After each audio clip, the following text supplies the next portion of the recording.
Live from WTVO Rockford and your home team. Eyewitness News at 5 starts now. The federal murder trial begins for Floyd Brown, the man accused of killing a sheriff's deputy in 2019. Witnesses and police officers give testimony in Rockford. 4 men are charged with felony murder after a weekend shooting in Rockford. Police say the suspects faked a call for help. And high fuel costs have drivers feeling pain at the pump, and if you drive for a living, it's even worse. 2 local organizations say they're pushing through. Good evening, I'm Mimi Murphy. And I'm Eric Wilson.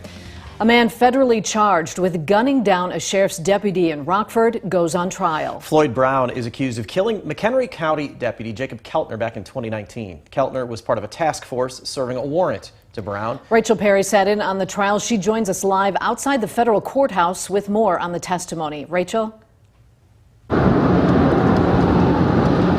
Mimi and Eric, so far today, we've heard from just 8 of 51 witnesses the state could call to testify. Prosecutors called 2 of the U.S. Marshal deputies who were at the scene with Keltner, an FBI agent, forensic pathologist, hotel guest, and Rockford police officers to testify. According to forensic pathologist Mark Peters, Jacob Keltner died from a gunshot wound that entered on the right of his back. Peters says the bullet then exited behind Keltner's left ear. Through maps, dash cam footage, and timestamps, prosecutors attempted to show a timeline leading up to Keltner's death. Coming up at 6, hear from a hotel guest on what he saw, along with Brown's defense attorney on his response to his testimony. For now, reporting live in Rockford for your home team, I'm Rachel Perry. Rachel, thanks for that update. 4 Rockford men received felony murder charges after a shooting last week. Police say Angelo Woods, Kenneth Alexander, Marquise Alexander, and Sean Davis plan to rob and kill 18-year-old Devontae Simmons. Officers responded to reports of a vehicle hijacking March 24th near Pleasant View Avenue. That's where they found Simmons with gunshot wounds. Police say the reports were fabricated and that Simmons was shot inside the car before jumping out. Rockford Mayor Tom McNamara says efforts are underway to keep others safe. Every citizen in our community deserves to live in a safe place, and our team, from the intervention and prevention efforts all the way through the enforcement efforts, are working collectively to make sure that Rockford can be what we all know it should be and what all of our citizens deserve it to be. Officials say Davis is still on the loose. If you have any information, contact Rockford Police. Rockford police arrest a man they say is responsible for an attempted murder last year. Investigators say Tashawn Henderson shot 19-year-old Javen Davis Stamper in September. Davis Stamper took himself to the ER. Henderson faces charges for attempted murder and aggravated battery. Police recover a weapon from Rockford's Guilford High School during a lockdown at the school. The Rockford Public School District says that afternoon lockdown was a precaution. Administrators got reports of a student with a weapon. No one was hurt. Guilford dismissed at its usual time. RPS 205 and Rockford Police are working together on the investigation. Beloit police ask for the community's help identifying a person involved in a bar fight. Police say they made an arrest over the weekend at a bar for a man overdue for a probation meeting. That's when others inside the bar tried to take an officer's taser and threw items at others. Police want to talk to the man in this photo who they say tried to obstruct the arrest. If you have any information on his identity, contact Beloit Police. The Ogle County Sheriff's Office puts out a warning for customers at Byron Bank. Investigators have gotten several reports of a phone scam. The caller claims to be a bank employee advising of potential fraudulent activity to get personal information. Victims have been ripped off of a few hundred to several $1,000s. The sheriff says contact your bank directly if you receive a suspicious call. The shocking slap at the Oscars has sparked debate, with people siding with Will Smith or Chris Rock. A state line lawyer says not just social but legal consequences could lie ahead. Tim Mahoney at Mahoney Law says Will Smith's actions do count as battery because there was an intent to cause harm. Since Rock's joke didn't pose an imminent threat to the actor, Mahoney says no consequences could set a dangerous precedent. A comedian talking about making fun of somebody, that's pretty much, that's Don Rickles' entire career, okay? That's pretty much everybody's act. No, that's not enough to say my blood boiled and I can do a physical response where I get to slap you across the face violently. Chris Rock is not pressing charges, but Mahoney says there's still a possibility for charges because it's up to attorneys, not the victim, to file criminal charges. The state line is feeling pain at the pump, whether it's individual drivers or local organizations. Amory Wilder checked in with two companies where driving is required for the type of work they do. Amory, how are they holding up right now? Mimi and Eric, they tell me they are managing the high costs because they have people in the community that are relying on them. We'd estimate we have 1,100 to 1,200 clients. So we're driving around a lot. Lifescape delivers fresh, hot meals to seniors right to their doorstep 5 days a week. Zach Satterley says they've seen a rise in demand, especially during the pandemic. As the number of COVID cases goes down, the price of gas is going up. Satterley says they had to get strategic with how they set up the delivery routes with record high gas prices. We are, structuring the system so we're putting them in a way that we are making as less and logical stops as possible, and that enables us to spend the least amount of gas as possible. Rockford Mass Transit District pays a fixed rate for fuel. However, communications manager Lisa Brown says more people are using public transportation right now. We lost quite a bit of ridership during the pandemic, which is understandable. And we were seeing people slowly but surely come back. But now with these gas prices, we are seeing those numbers go up incrementally. It is definitely attributable to the gas prices. And that's not necessarily a good thing, but we certainly are here for people who cannot afford to maintain their cars and put gas in their cars. Satterley can agree, saying they still have a job to do. It's something that we are always prepared to deal with. In order to be responsibly taking care of the seniors in our community, we need to budget for the rise and fall of gas prices. Satterley says donations help with unforeseen expenses like this. If you'd like to donate, head to this story on mystateline.com. All right, thanks, Amory. Fundraising efforts for Rockford's sister city in Ukraine have brought in hundreds of thousands of dollars in meals for refugees. The Ukraine Relief Fund launched earlier this month to provide aid to the people of Brovary. Officials say 270,000 meals and more than $100,000 have been raised so far. Rockford and Brovary have been sister cities since 1995. The aid efforts are ongoing. If you'd like to help, we'll have those details at mystateline.com. President Biden's budget director is in the hot seat as lawmakers grill her over the newly released spending plan. The $5.8 trillion budget includes higher taxes for the wealthy and more money for education, public health, and the police. Hannah Brandt is keeping you connected to the nation's capital.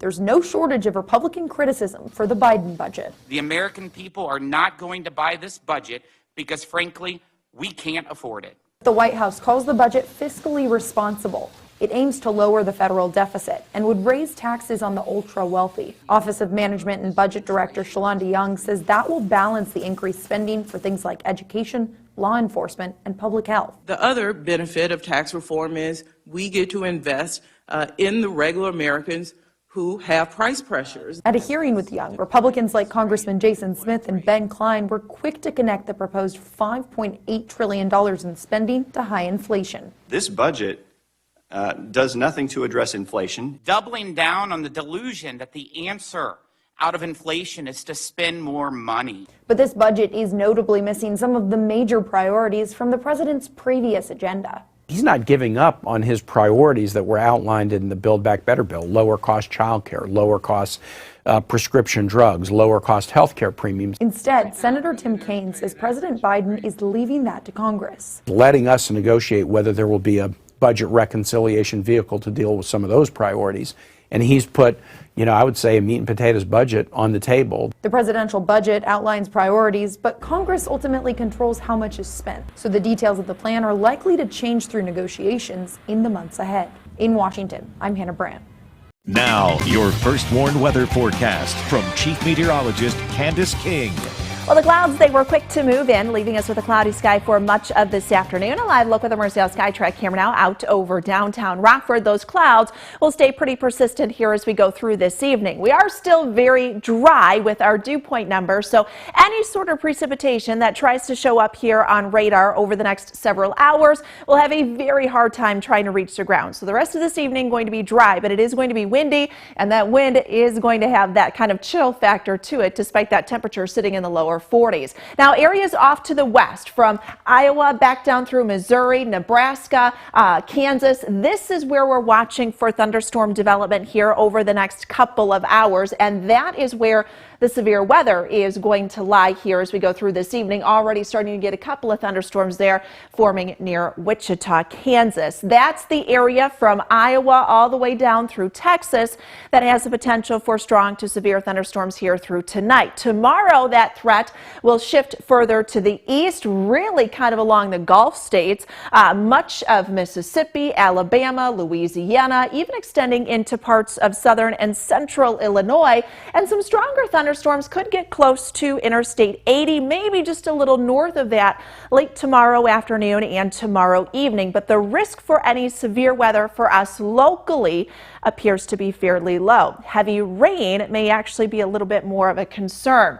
Warm front sits just to the south. Look at that temperature spread here across the Midwest and much of the Plain States, where temperatures are in the 70s as that low pressure system winds up a little further, moves through Iowa and eventually into Wisconsin during the day tomorrow. It is going to tug that warmth northward, so our high temperatures tomorrow back into the low to mid 60s. But unfortunately, we've got the rain and the thunderstorms that'll go along with it. Winds have also been a little on the gusty side. Wind speeds actually picking up here, sustained 10 to 20, even 30 miles per hour. Temperature at 42 in Rockford, 40 in Freeport, Monroe. You're at 39 in Rochelle. Our weather watcher 40 degrees right now for Ben in South Beloit. Dew point temperature at 15, 39 right now for Bob in Rockford, 42. Cold wind for Sandy there in the Kirkland Fairdale area, and sitting at 40 degrees with that overcast sky for Mike north of Foreston. So let's talk about the rain and thunder chances. We are dry here through much of the night. About 9, 10 o'clock, we could have a couple of showers move in, but I think after midnight, our best opportunity to get some of that rain and some of those thunderstorms. Thunderstorms would be elevated, so along with some heavy rain, we could actually have some small hail that comes down with that just because those storms are elevated. We'll see that coverage decrease a little bit through sunrise tomorrow. Rain picks up a little more on the steady side, south and southeast of Rockford as we go through the afternoon. Then as that cold front comes in, we'll get kind of another round of some showers and thunderstorms that'll work through towards tomorrow, late afternoon, tomorrow evening. Colder air wrapping in on the backside of that Wednesday night into Thursday will allow some snow showers to mix in there for Thursday morning, and then kind of tapering off once we get into Thursday afternoon. Winds will be from the south tomorrow, but then shift around to the northwest and kind of pull down that colder air when we get into Thursday afternoon. Rainfall totals still really anywhere from a ½ an inch up to an inch, maybe a little more, especially where we get some of those heavier thunderstorms to come down between tonight and tomorrow night. So we may have to watch for some very minor flooding just with that coming down within that 24-hour period. 62 tomorrow, 41 on Thursday. Guys, I think we're back into the 50s and warming a little bit as we get into next week. Now sports with sports director Scott Leber. Every year, the NFL tweaks some of its rules. Sometimes I don't agree with them, sometimes I do. The big change they've announced today, I am 100% behind. That is, starting this coming season, overtimes in the playoffs will change. From now on in the postseason, both teams will be guaranteed at least one possession of the football. That means we won't see a repeat of what we saw in January in the Bills-Chiefs playoff game. The Chiefs won the coin toss and marched downfield for a touchdown and won the game. Josh Allen and the Bills' offense never got on the field. I said then it was wrong and that each team should have the football at least once. After all, football is about offense and defense. We need to see each team's offense and defense on the field in overtime. Under the new rule, if both teams are still tied after each team has the ball, then the overtime reverts to sudden death, so the next team that scores will win the game. Nice change, NFL. Well, we've all been fixated on Fred VanVleet's All-Star season with the Toronto Raptors, but there's another state line native whose NBA career is starting to flourish, and that's Dixon native Isaiah Roby. He's now with the Oklahoma City Thunder. He wasn't getting much playing time early in the season. In fact, spent a good chunk of it in the G League. But lately he's been on the Thunder's starting rotation, and last night he went off for the best game of his career. He scored 30 points in an overtime win at Portland. Roby made 11 of 13 shots from the field, including 4 of 5 from deep. He also had 8 rebounds, 2 steals, and 2 blocks. Now 30 points is a career high. Just a couple weeks ago he scored 26 in a game. I've seen NBA athleticism in Roby since his junior year at Dixon. He could have gotten down emotionally early this season when things weren't going his way, but he didn't, and now it's paying off. I'm glad to see it. Lastly, are we about to become captivated by another Tiger comeback at the Masters? I sure hope so. He's been practicing recently in Florida, and now there are reports that he's been spotted in Augusta and that he will participate in the practice round next Tuesday. And if all goes well in that, expect Tiger to give the Masters a shot. He lives for this tournament more than any other. If he can rebound from his car accident and injuries and somehow win this, it'll be a much bigger comeback story than his last Masters win. And a lot of us will be rooting to see that. Candace will give us an umbrella check in just a minute. But first, here's a look at what's to come on News Nation tonight. Tonight on Dan Abrams Live on News Nation. Will Smith can stay, but not Sharon Osbourne. Mike Tyson's okay, but not Roseanne. Why is Hollywood so quick to cancel those who say something offensive, but let physical violence slide? The double standard of Hollywood hypocrisy. Now here's Ashley with a look at Banfield. Thanks, Dan. Tonight on Banfield, he's a leading voice in the black community, and Kareem Abdul-Jabbar is ripping into Will Smith. Plus, a 71-year-old is arrested for using a Sharpie to outline a pickleball court on a gym floor. But Will Smith walks free? How does that happen? That's tonight on Banfield on News Nation. That's coming up tonight on the fastest growing cable news network in America, News Nation. It's available on the cable and satellite stations you see here. You can also head to newsnation.com. Candace is back with more on kind of a crummy forecast. Yeah, I mean, well, when you think about it, you know, you've got wind and rain and thunder. I mean, rain is nice. We need the rain. It's a little bit of everything, yes. right? Make people and happy. Snow. And warmer than normal temperatures, at least tomorrow. Yeah, and then after that, yeah, it's just a mess. I know. Well, we have to wait until Friday to see, I think, a little bit more sunshine. You know, we've got cloud cover out there right now. We stay dry through this evening. Radar may pick up on a couple of light showers or sprinkles kind of coming down, but none of that going to reach the ground here until after about 9, 10 o'clock tonight. Temperatures will actually rise through the night tonight. We're up to 62 for tomorrow afternoon. We've got some heavier rain coming in after midnight. Could be some small hail with that, with a few elevated thunderstorms, and then scattered showers and thunderstorms throughout the day tomorrow. Just know we could get some heavier rainfall, half an inch to an inch of rain coming down. Some snow showers mixing in on Thursday. Elevated surfaces may see some minor accumulations. All right, thanks, Candace. Stay safe.